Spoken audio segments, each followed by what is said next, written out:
बिस्मिल्लाहिर्रहमानिर्रहीम, अस्सलाम वालेकुम। मैं हूं शहजाद हुसैन भट्ट। आज के नए वीलॉग के साथ आपकी खिदमत में हाजिर हैं और रवा हफ्ते का ये आखिरी वीलॉग होगा।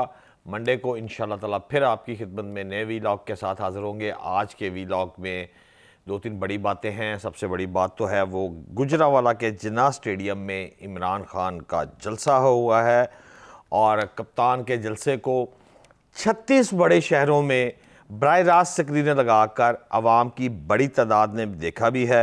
और गुजरावाला के जलसे में जो जम्मे गफ़ीर का लफ्ज़ हम इस्तेमाल किया करते थे, खुदा की कसम वाकई आज भी वाकई बड़े बंदे जम्मे गफ़ीर ही था। बड़ी तादाद थी लोगों की और खचा खच भरा हुआ था। इस पर बात करते हैं कि खान ने जो कह दिया है वाज़ेह तौर पर कि ताकत का सर चश्मा तो अब आवाम है। इस पर बात करते हैं। इसके साथ साथ लंदन में बैठे मियां मोहम्मद नवाज शरीफ साहब ने राना सनाउल्लाह साहब को एक टास्क दिया है और वो टास्क है वज़ीर आला पंजाब चौधरी परवेज़ इलाही साहब के मुतल्लिक। वो क्या है, इस पर बात करते हैं। और नाज़रीन, हमें याद आया कि हमने चंद रोज़ 3-4 रोज़ कबल आपसे इल्ताफ़ हुसैन के मुतल्लिक बात की थी कि हम इंग्लैंड गए थे, तो उनसे जब हमने मुज़ाकरात किए थे तो इंटरव्यू तो ना हम कर सके थे, तो हम वापस आके हमने इंटरव्यू किया था, कभी हाल बताएंगे। तो आज उसको भी बातों बातों में चंद गुजारिशात उस पर भी कर लेते हैं। तो मुझे याद है कि इल्ताफ़ हुसैन का जब हमने इंटरव्यू किया तो उस वक़्त इल्ताफ़ हुसैन साहब का तूती बोलता था और कराची में उनके एक इशारे के ऊपर जो है वो पूरा का पूरा कराची जो है वो बंद हो जाता था। तो ऐसे हालात में प्रिंट मीडिया का जो रिपोर्टर है उसको बहुत एहतियात से काम करना पड़ता है। लिहाजा हमने अपने अखबार में करने की बजाय अपने घर की ड्राइंग रूम में अपने एडिटर को भी साथ रखा। मेरे साथ उस वक्त तारिक मुमताज़ साहब थे। जब हमने इंटरव्यू किया तो ड्राइंग रूम में उस वक्त होती थी वो कैसेट्स होती थी, तो हमने कहा कि बात कहीं गड़बड़ ना हो जाए, लिहाजा हम उस बात को रिकॉर्डिंग कर लेते हैं। तो हमने वो एक रिकॉर्डर लिया, उसमें कैसेट डाली। कैसेट अबाउट 40 या 45 या 30 मिनट की होती थी, तो वो हमने डालकर उसको रिकॉर्डिंग शुरू कर ली। और घर के फ़ोन से उसको PTC वो यूं करके नहीं घूमते थे, वो वाले फ़ोन हुआ करते थे, तो उस पर हमने कॉल लंदन की। तो उन्होंने हमें रिंग बैक 10 मिनट का बोला कि 10 मिनट बाद आपको इल्ताफ़ साहब का रिंग आएगा।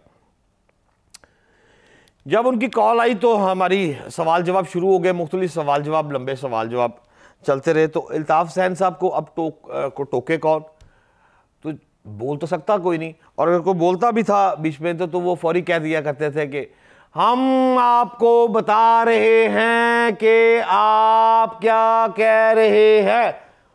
5 मिनट से एंजी लंघ जाते सी ना, तो हम जैसा बंदा ज़रा खामोश हो जाता था। मुख्तलिफ सवाल इसको मुख्तसर करता हूँ ज़रा कि हमने मुख्तसर उनका इंटरव्यू मुकम्मल कर लिया।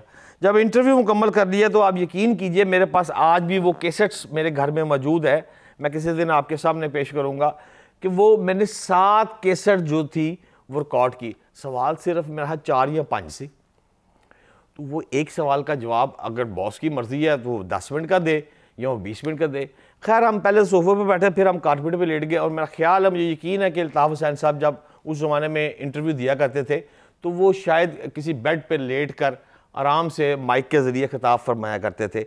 जिस तरह आजकल इमरान खान साहब भी माशाल्लाह 2-3 घंटे का खिताब तो मामूली बात है, लेकिन ये तो स्टेज में ग्राउंड में खड़े होकर पसीनों पसीन, कपड़े भिजे हुए सारे, और उसी तरह ही वो जोश से बोलता है। लेकिन इल्ताफ़ साहब को मुझे पता नहीं वो लेट के ये बयानात दिया करते थे या बैठ के। इंटरव्यू ख़त्म हो गया। इंटरव्यू जब ख़त्म हो गया तो हमने उसकी खबर बनाई, लीड बनाई, अखबार में फ्रंट पे लीड थी। तो उस वक़्त उसके साथ मैंने जो एक बातों बातों में एक सवाल किया, वो मैंने उसकी डबल कॉलम खबर अपने एडिटर को जाके अलहदा से दे दी थी कि इसको आप देख लें। वो क्या थी वो मैं आपको बताता हूँ। अब जब हम तकरीबन 1.5-2 घंटा हो गया सवाल जवाब चल रहे हैं, तो मैं भी थक गया और कारपेट पे लेटा हुआ था, तो सवाल तकरीबन ख़त्म हो गए थे। तो मैंने ऐसे ही दिमाग में एक बात आई, तो मैंने कहा इल्ताफ़ भाई, आप की जिससे शादी होनी थी वो क्यों ना हो सकी? हमें तो इतला थी तो उसी से शादी होनी थी जब आप यूनिवर्सिटी में पढ़ते थे, तो उसके साथ तो आपका शादी ना हो सकी। अल्लाह की कसम मुझे नहीं पता था कि उसकी शादी किसी के साथ होनी है या वो यूनिवर्सिटी में कोई लड़की उसके साथ पढ़ती है, मुझे किसी बात का नहीं पता था। बस एक बात मैंने कर दी, तो उससे आगे तो फौरी रिएक्ट किया। उसने कहा शहजाद हुसैन भट्ट साहब, आपको पता है आप किससे मुखातिब हैं और क्या सवाल पूछ रहे हैं? डरते विचों में गया, लेकिन मुझे इतना पता था कि अब मैं लंदन वाली जो अल्ताफ साहब से मुलाकात करके आया था, अब वो नहीं हूँ मैं पाकिस्तान जाएगा। वो कराची के बंदे आने भी थे, चलो कोई बात नहीं, कश्मीरी मुंडा साह मिलांगा। मैंने आगे से कहा, मैंने कहा अल्ताफ भाई, मैं शर्मिंदा हूँ आपसे ये सवाल किया है, लेकिन ये सवाल आवाम जानना चाहती है और अब गलती से मेरे मुंह से ये सवाल निकल गया है, तो आप मेहरबानी करके इसका जवाब दे दें तो मैं आपका बहुत मशकूर होऊंगा।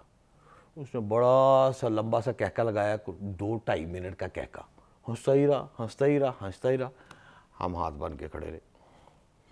2.5 मिनट हंसने के बाद फरमाते हैं, तो लिखो शहजाद हुसैन भट्ट, लिखो, हाँ आज हम तस्लीम करते हैं कि यूनिवर्सिटी के दौर में जिस लड़की से हमें मोहब्बत थी और हम उससे शादी भी करना चाहते थे, तो जब हम यूनिवर्सिटी के दौर में जेल चले गए और जेल से जब हम वापस आए तो हम मामू बन चुके थे।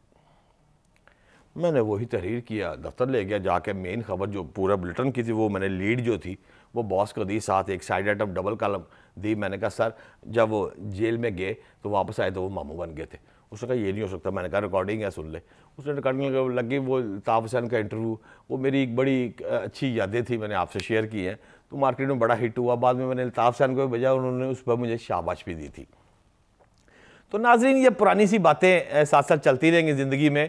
होता ये है कि आप वक्त गुजर जाता है लेकिन यादें रह जाती हैं। वो वाली यादें ख़ास तौर पर रह जाती हैं जब आपको किसी ऐसे काम पर मजबूर किया जाए जो कि आप दिल से ना चाहते हो।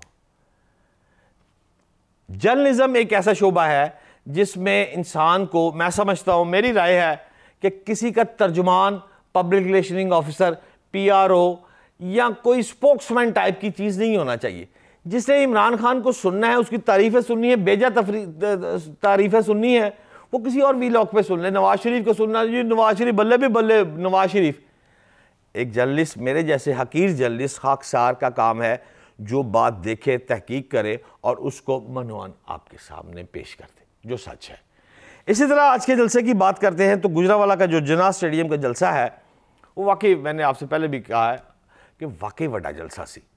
और उस जलसे में जो आवाम थी वो बड़ी चार्ज आवाम थी।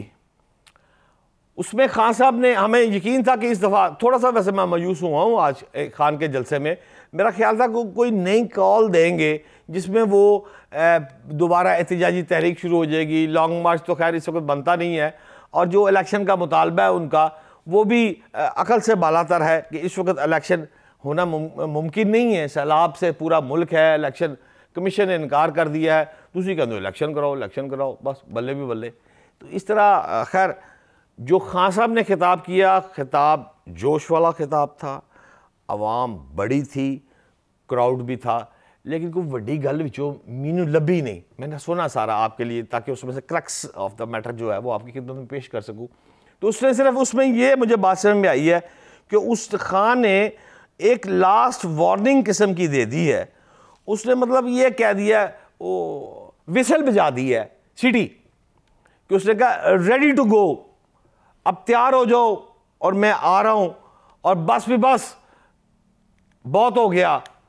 अब जो इमरान खान के जो मुखालिफ कहते हैं गैंग ऑफ 4 का, जिसको बार बार वो इशारा करते हैं, उनके साथ मैं कुछ करने जा रहा हूं, मैं तुम्हें बताता हूं कि क्या होगा, और अवाम तैयार हो, मैं तुम्हें कॉल दूंगा।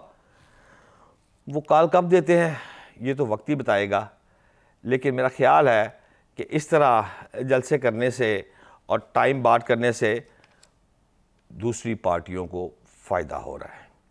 तो वक्त कम है, मुकाबला सख्त है, हम फौरी तौर पर आगे बढ़ते हैं। लंदन में बैठे मियां मोहम्मद नवाज शरीफ साहब ने राना सनाउल्लाह साहब को एक टास्क दिया है। वो टास्क ये है कि फौरी तौर पर वो साबिक सदर मुमलिकत आसिफ अली जरदारी से मुलाकात करें, उनको एतमाद में लें और उनसे बाज़ाब्ता बैठ कर तहरीरी एक लिस्ट बनाए, जिस लिस्ट के मुताबिक वज़ीर आला पंजाब चौधरी परवेज़ लाई की हुकूमत को कैसे गिराना है, उसके लिए कौन से ऐसे अरकान असम्बली हैं जिनको वो रिज़ाइन करवा सकते हैं और कौन से ऐसे अरकान असम्बली हैं जो मुल्क से बाहर जा सकते हैं। अब बात देखें ना, सीधी सी है कि तादाद तो वही तकरीबन 186 वाली है ना जो पुरानी चल रही है, 186 का जो फिगर है वही चल रहा है। और उसमें ये 5-6 बंदों के अगर रिज़ाइन आ जाते हैं तो या कुछ 2-3 बंदे बाहर चले जाते हैं तो फिर होना क्या है, गवर्नर पंजाब ने कह देना कि चौधरी साहब इत्मीद का वोट लवो। तो इत्मीद का वोट लेना तो फिर वो रन ऑफ इलेक्शन वाली फिर सूरत हो जानी है।